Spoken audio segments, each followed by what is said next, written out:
දෙන්න එපා මිනිස්සුන්ට මරන්න දෙන්න එපා. ඔය අංකල් මේක දෙන්න බෑ. ගනි. පඩින්න දෙන්න එපා. මොකක්ද අංකල් මරන්න හදන්නේ? තවත් ජීවිතේ නලන්න නැහැ පුතේ. මම තාත්තා කෙනෙක් නෙවෙයි. මම මහාමුරුසෙක්.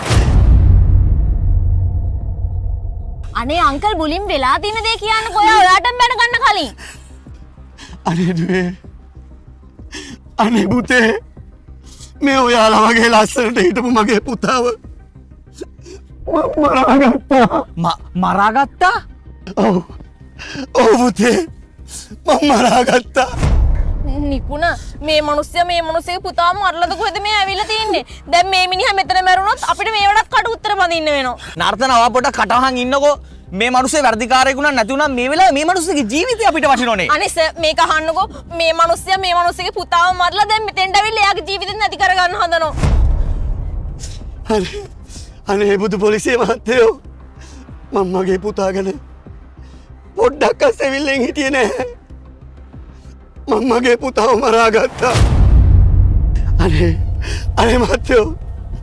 මම මහචු දාලා අරගෙන යන්න. නැත්තම් මම මෙතන වෙඩි තියලා මරලා දාන්න. මේ මහත්තයෝ ඔයාගේ පුතාට මොකක්ද උනේ කියන්නේ මුලින් මට. මහත්තයෝ මම මගේ පුතා වෙනුවෙන් කරන්න තියෙන හැම දෙයක්ම කරලා මං යාව කැම්පස් ඇව්වා.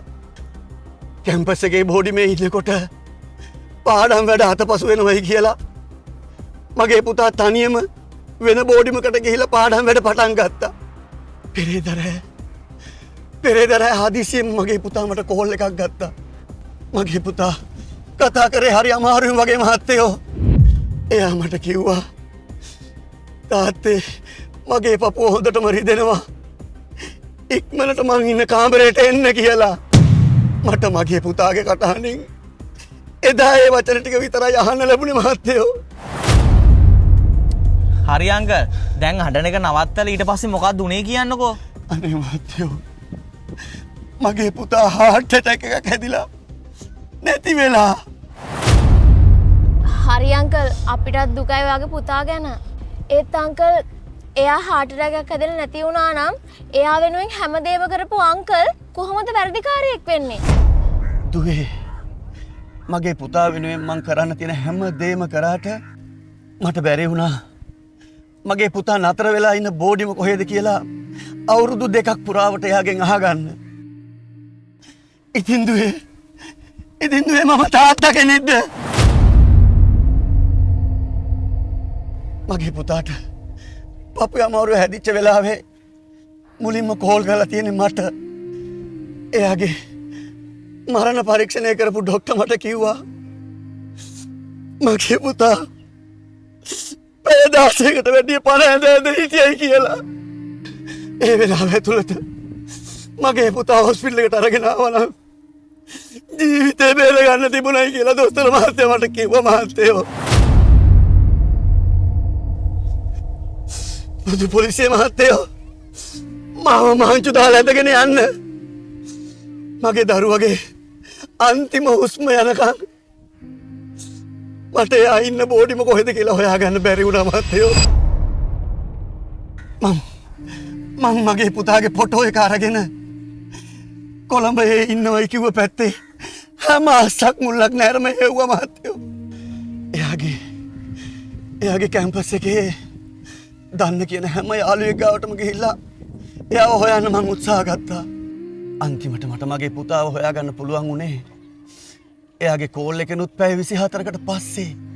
මහත්තයෝ මගේ පුතා කැම්පස් එකේ ඉගෙන ගනිද්දී හැම මාසෙකම සල්ලි අවයව ගමේ මිනිස්සුන්ට උජාරුවට ආඩම්බරකම් පාපු වැඩකටම වැඩක් දෙදි තාත්තා කෙනෙක් මම. අනේ දුවේ අනේ පුතේ අවුරුදු 2ක් පුරාවට මගේ පුතා හිටපු බෝඩිම තියෙන්නේ කොයි පැත්තේද? ඒක තියෙන්නේ කොහේද කියන එක මට හොයන්න මගේ අතින් මගේ හැරුණා පුතේ. මගේ පුතාගේ අන්තිම කෝල් එක ආවේ මට. එයා හිතන්නේ නැති තාත්තා ඇවිල්ලා එයාව බේරගනී කියලා. හැම පුතෙක්ටම එයාගේ තාත්තා වීරයෙක්. මගේ පුතාටත් එයාට අමාරු වෙච්ච වෙලාවේ එයාගේ තාත්තා ඕන වෙන්නේ නැති. ඒත් මට බැරි වුණා එයාගේ ජීවිතේ සැබෑ වීරයා වෙන්න. ඉතින් පුතේ මේ වෙච්ච හැම දෙයක්ම වැරදි කියලා දැනත් තවත් මට පුළුවන්ද මෙරි ජීවත් වෙන්න? ඒකයි මම මේ තීරණය ගත්තේ. නිපුණ ඔයා කොහෙද යන්නේ? කියන්නකො නිපුණ. නෑ නර්තනා. අර තාත්තා එයාගේ පුතාගේ බෝඩිම දැනගෙන හිටියේ නෑ කියලා අද මැරෙන්න හදනවා. ඉතින් ඒ තාත්තා වැරදි තමයි. ඒ තාත්තගේ පැත්තෙන් බැලුවහම මමත් වැරදි. ඔයා වැරදි කියන්නේ? නර්තනා මගේ අම්මා රට. මගේ අම්මා අවුරුදු 18ක් රට. මගෙන් ඇහුවොත් මගේ අම්මා කොයි රටේද ඉන්නේ කියලා මං කියන්නේ කුවේට්. කවුරු හරි ඇහුවොත් මගේ අම්මා ඉන්නේ කොහේද රටේ මොන පැත්තේද කියලා මං ඒකට උත්තර දෙන්න දන්නේ නෑ නර්තනා. හදිස්සියකට මගේ අම්මගේ යාළුවෙක්ගේ නම්බරයක්වත් මට නැහැ. මගේ අම්මට අසනීපයක් වුණොත් දැනගන්න. ඉතින් මමත් මැරෙන්න ඕන.